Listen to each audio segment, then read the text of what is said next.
kombucha, yogurt, probiotics. We hear so many things to add to improve our gut health. But here's the truth, your gut might still be struggling, and some of the reasons may be hiding in your everyday routine.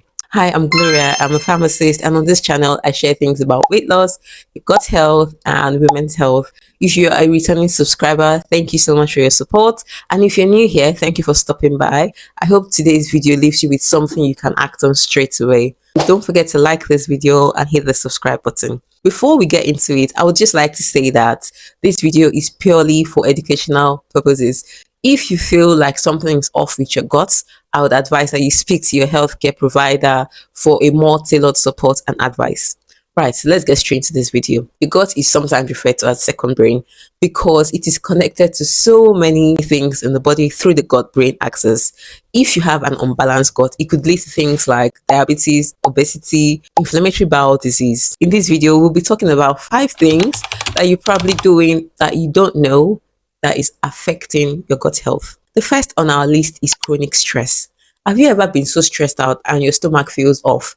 This is because the gut and your brain are always in constant communication through nerves, through immune pathways, through hormones. When you are in constant chronic stress, this can lower the diversity of your gut bacteria, increase your inflammation, and even slow down things like your digestion and maybe even your weight loss. So here's one practical tip I want to leave with you today. Find a time every day to unwind.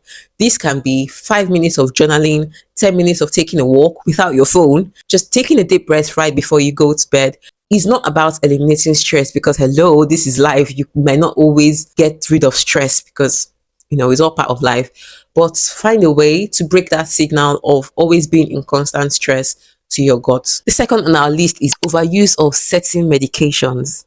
Antibiotics is a really big one. While it was like a life-saving option for so many people back in the days, some people died from really, really minute infections before the advent of antibiotics. It's great. It's world-changing.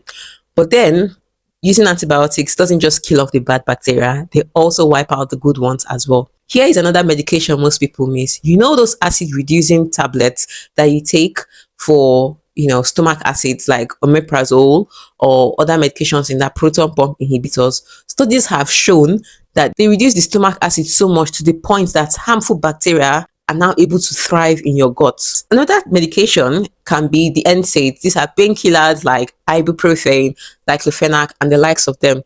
Overuse of them have also been shown to irritate the gut balance. So here's a practical tip I would leave with you today. If you are being prescribed any antibiotics, please take them to the full. If it's for 5 days, take it for the whole of 5 days. If it's for 6-7 days, take it for as long as it was prescribed for you, even if you feel better after the second day. Another tip is do not take antibiotics that are lying on your shelf from 2 months ago or when you last had a bacterial infection. Before you take any antibiotics, please speak to your doctor or your pharmacist so that they can advise you on the right one to take to prevent antibiotic resistance, which is also on the rise now. If you're also taking proton pump inhibitors or any medication you have to take long term, I advise you also speak to your doctor and see if you actually still need to take those medications long term. And for painkillers, please don't self-medicate.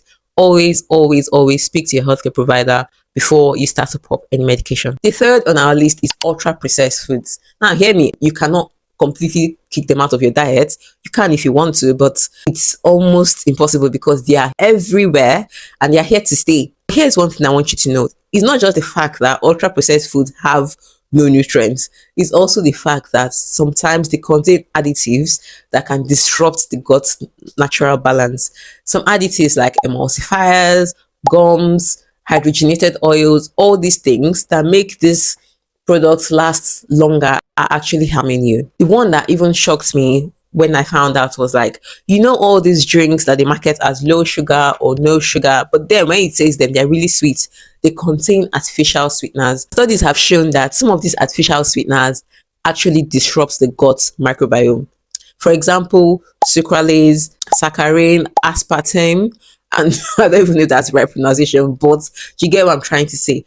Here is another practical tip for you.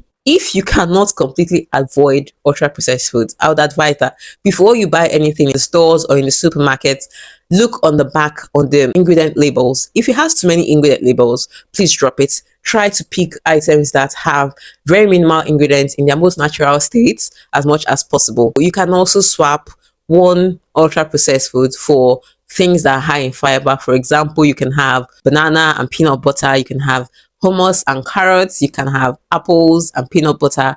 These are also snacks you can swap instead of having ultra processed foods in your diet. The fourth on our list is poor sleep and irregular eating patterns. Yes, we all know that sleep is great for your health, for your weight loss, everything.